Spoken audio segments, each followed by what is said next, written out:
capacity strengthening program in 5 Philippine provinces aims to contribute to project beneficiaries' increased knowledge on disaster risk reduction and climate change adaptation, and make vulnerable people active participants in undertaking community-managed projects that build Philippine communities that are proactive on disaster prevention and risk management. This initiative is necessary if we consider the country's geoclimatic features.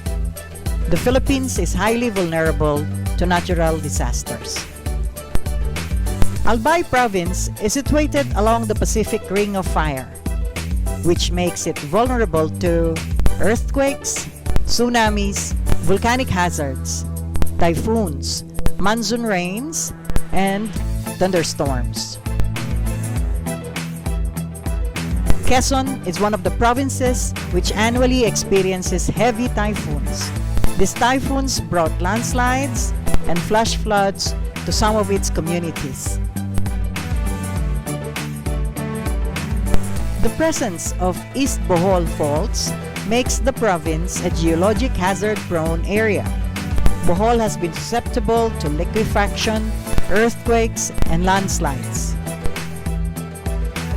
Misamis Oriental was known to be a typhoon-free province too, but due to changing climate patterns associated with global atmospheric warming, the province was lately visited by strong typhoons, as well as other hazards such as earthquakes, ground shaking, storm surges, and rain-induced landslides. At the same time, Lanao del Norte is vulnerable to earthquakes, floodings, landslides, typhoons, and storm surges. The 5 provinces have agreed to take collaborative measures on climate change adaptation and disaster risk reduction, with support from Australia's Department of Foreign Affairs and Trade and Australian Aid's Public Sector Linkages program, which was implemented from February 2013 to April 2015. Dr. Dora Sisoleta Nantes of the Australian National University partnered with Albay Governor Joey Salceda and Dr. Cedric Daep of the Climate Change Academy of the Philippines.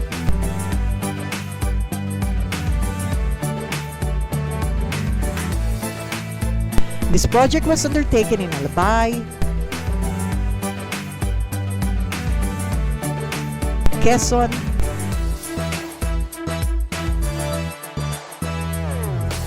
Bohol,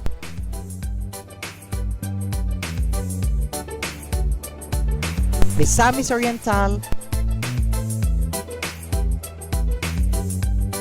and Lanao del Norte.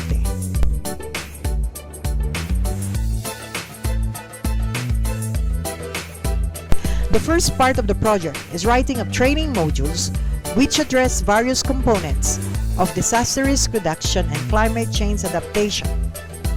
19 female and 14 male climate change and disaster risk reduction and management scientists, specialists, and practitioners share their expertise and develop modules that simplify scientific discussions of topics that are associated with DRR and CCA.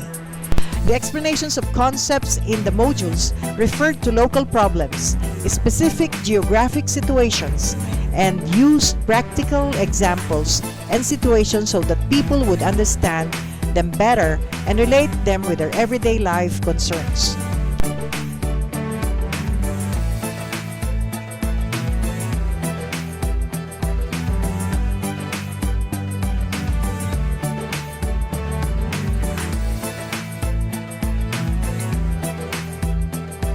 These 34 scientists and practitioners went to the 5 provinces to provide lectures and facilitate workshops on disaster risk reduction and climate change adaptation.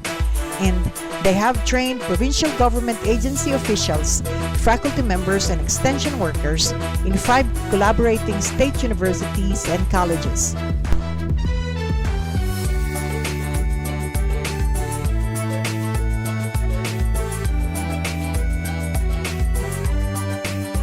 The provision of training workshops on CCA and DRR comprised the 3rd component of the Australian PSLP project. Technical working groups and local training teams were formed in each province.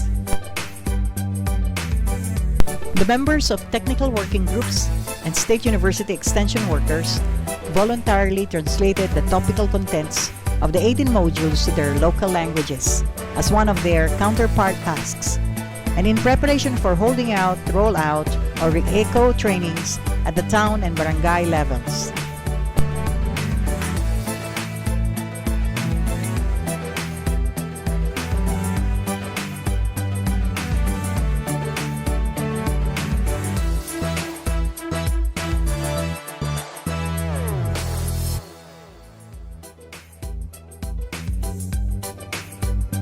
Each province invited officials of vulnerable and disaster-prone municipalities and barangays for roll-out seminar workshops. The provincial training team served as resource speakers during the re-echo training workshops at the barangay level and urged training participants to analyze what and how disasters curtail their everyday life and encourage them to make project proposals and activity plans on how they can strengthen their capacities to undertake and integrate disaster risk reduction and CCA strategies in their daily community initiatives.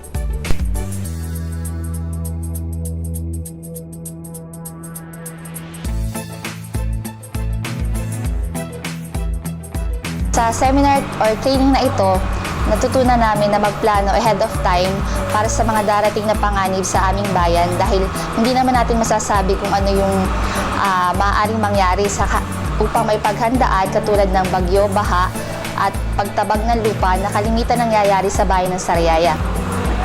Sa kabuuan ay nagamit naman namin yung natutunan namin regarding sa paghanda sa mga kalamitan sa bayan.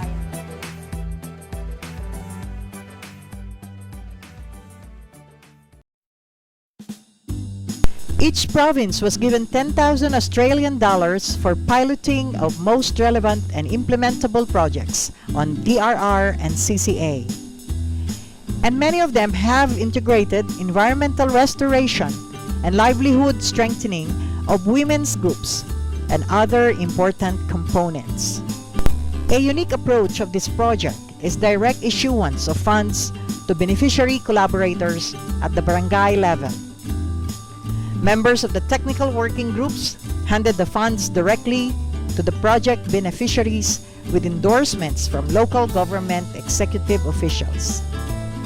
The funds served as beneficiaries' startup money, which convinced city and town officials to release a part of the 5% disaster prevention funds. By providing small grants directly to communities, with guidance from and monitoring by the local government and the academe, the project has contributed to the increased resilience of participating barangay communities and allowed them to determine and implement their respective self-managed disaster risk reduction and climate change adaptation projects.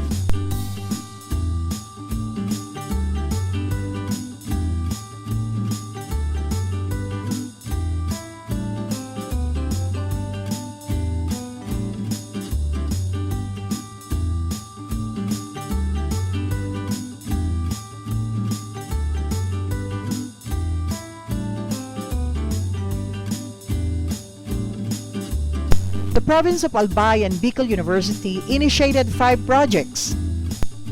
Pili Plantation in Barangay Suwa, Kamalig.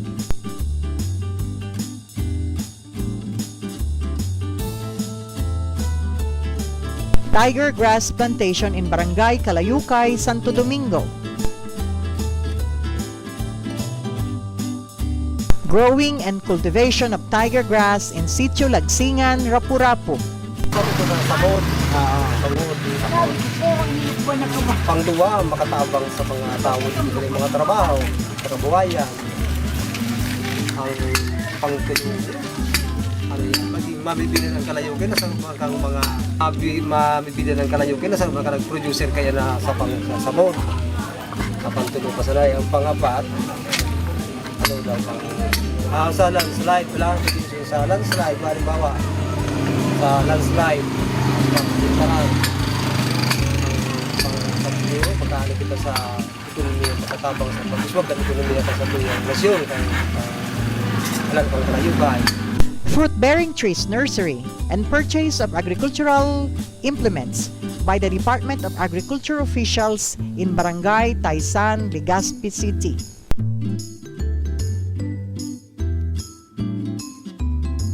And installation of flood markers in Tiwi.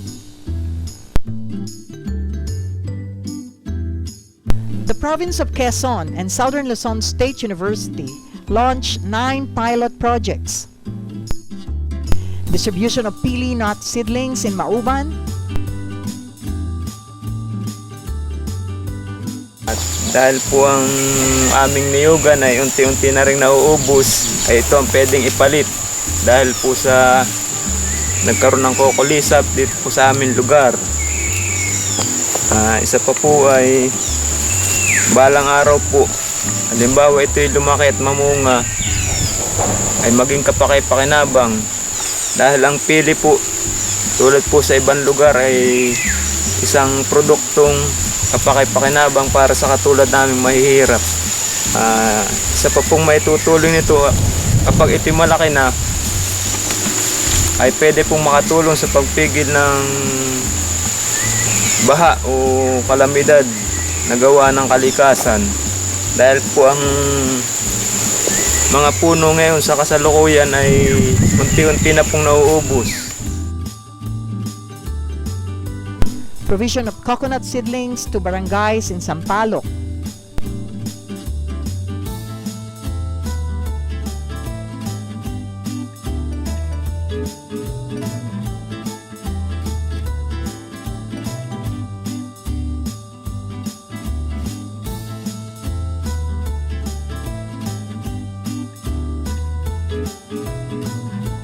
Planting of fruit-bearing trees in the municipalities of Sariaya, Pitogo, Gumaca, General Nakar.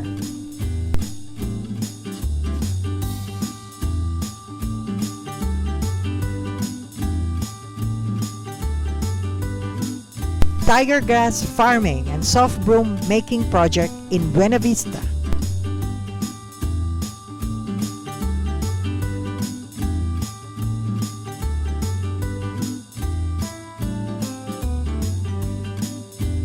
And community-based commercialized bamboo propagation in selected municipalities of Quezon.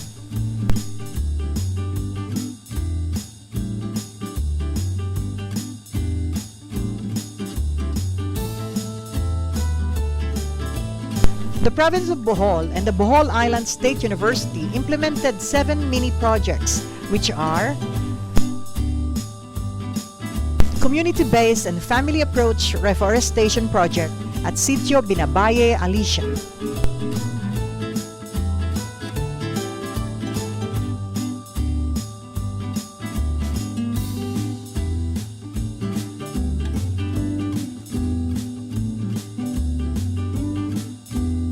Fabrication and assembly of a rescue boat, which also helped provide local inter-island transport during non-disaster periods among the residents of Barangay Mantatao, Calape. Increasing the capacity among the residents of Moto Sur, Loon, to respond to the 4 pillars of disaster risk reduction and management.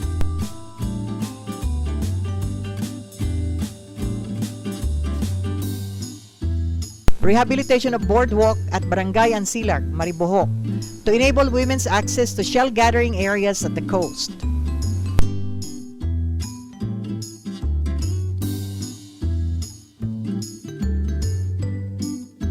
Taro production in Barangay Abihilan, San Isidro to address food security.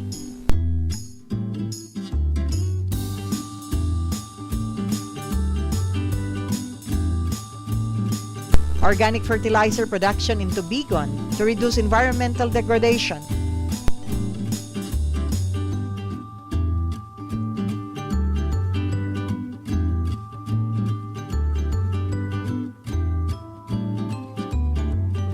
and the Bamboo Nursery in Barangay Limocon, Valencia.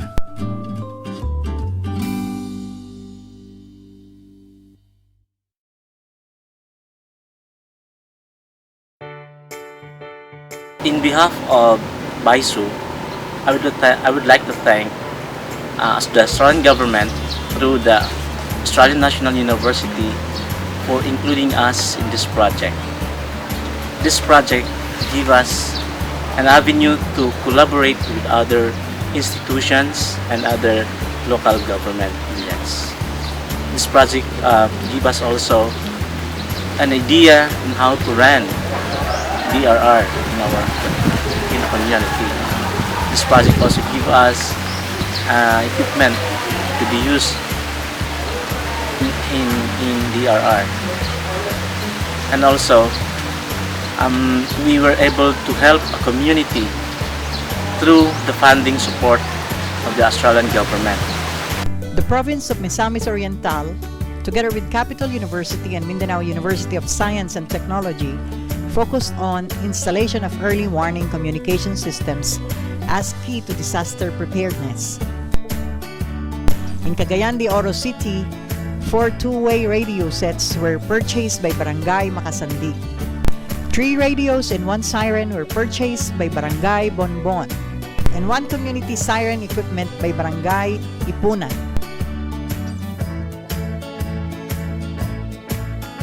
Daguinggoog City and towns of Magsaysay, Balingoan, Balingasag, and Talisayan in Misamis Oriental purchased 7 sets of handheld radios each, which they are now using for monitoring water levels in upstream and downstream portions of their local river systems. And this helps in providing early flood warning provisions to communities. A total of 32 handheld radios purchased by the project for the 8 areas, and these radios proved to be very effective and helpful in times of calamity, such as the 2014 major typhoons.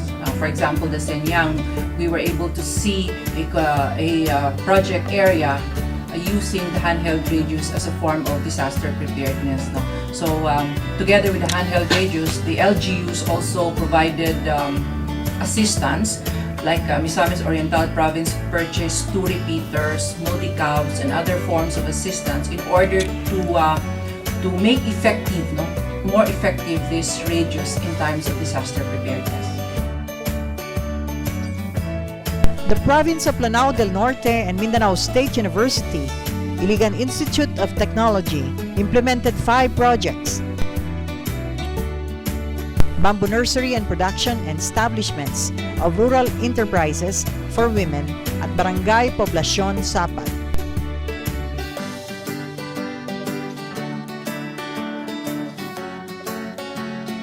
Bamboo nursery and production at Lapinig, Kapatagan.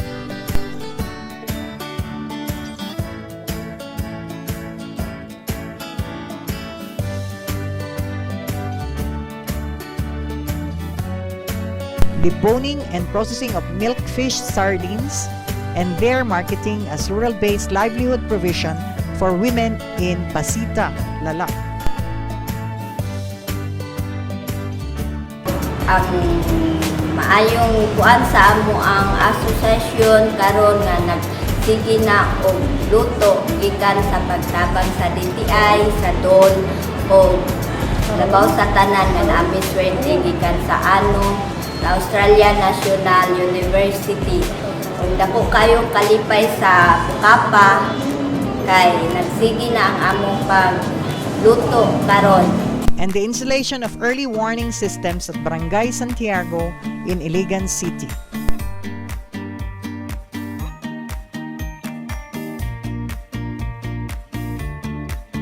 The capacity strengthening projects on DRR and CCA in the 5 provinces, which were decided upon by barangay leaders, mostly focused on provisions of agricultural crop seedlings and propagules, establishment of bamboo nurseries or plantations, development of tiger grass plantations, which will support future broom making among partner beneficiaries, reforestation of denuded sites for environmental restoration and future fruit production purposes, and livelihood improvements and strengthening among vulnerable women in poor households who are also primary participants in DRR and CCA initiatives.